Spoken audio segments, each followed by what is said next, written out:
lovely people. I hope you're all well and you're having a really nice day. This video is going to be about another one of our fact sheets. This one is about self-injury for an employer. Basically it's from the perspective of if you think one of your workers is self-harming, how you should go about it and how you should help them. Basically this is a really good leaflet, well, fact sheet. It's not a leaflet, it's a fact sheet. Because it sort of tells you what self-injury is. There's a whole section on that. And we see self-injury as a deliberate form of someone hurting themselves, causing harm to themselves. Doesn't mean the person needs to be mentally unstable, so they are still fit to work. You shouldn't worry about that or judge them on that front.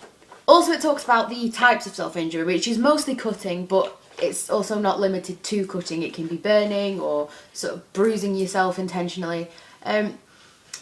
Sort of gives you an idea of what to look out for in a way.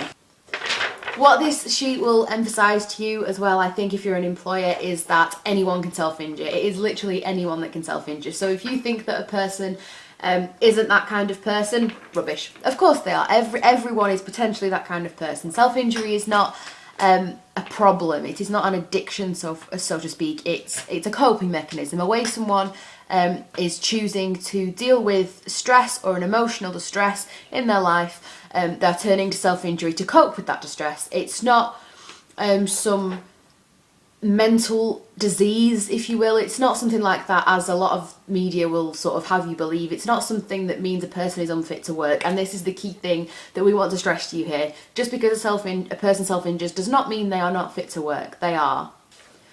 If you suspect that a employee is self-harming, then you should first consider... If you suspect that a employee is self-harming and it's not affecting their work, your first and only concern should be for their emotional welfare.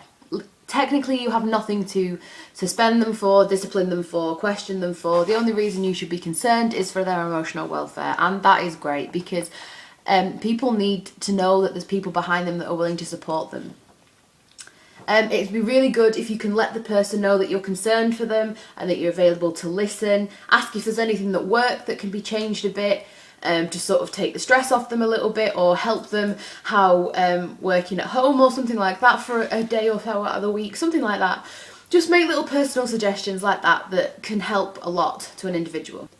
What I would like to stress though is if self-injury is disclosed to you, then please keep it confidential as you would with anything else that an employee would come to you. You have to remember that this is about their health and it is not a matter of gossip. It is not something that you can spread around the office at all. This person has come to you in distress and they are expecting professionalism and confidentiality, so please follow through with that. If work is affected, basically an employee can't be sacked simply because they self-harm. End of. Whatever your opinions on self-harm are, that is not grounds for dismissal. But if it's affecting their work and other colleagues, you might have to discuss with them other ways to manage their distress or how they might manage their self-injury whilst continuing to work there. You know, it's about an open dialogue. Is any problems you have with an employee that's self-injury, you need to keep an open dialogue with them and let them know what you can do to help them, what you can't do to help them. You need to stress that as well. That's an important one. You need to know your own limits and make sure this person knows them too.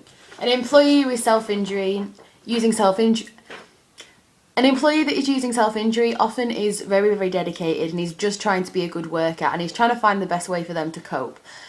So keeping this open dialogue with them is a great way to make sure that you know, everyone gets what they want out of a situation, and maybe you can help them a little bit, which is great.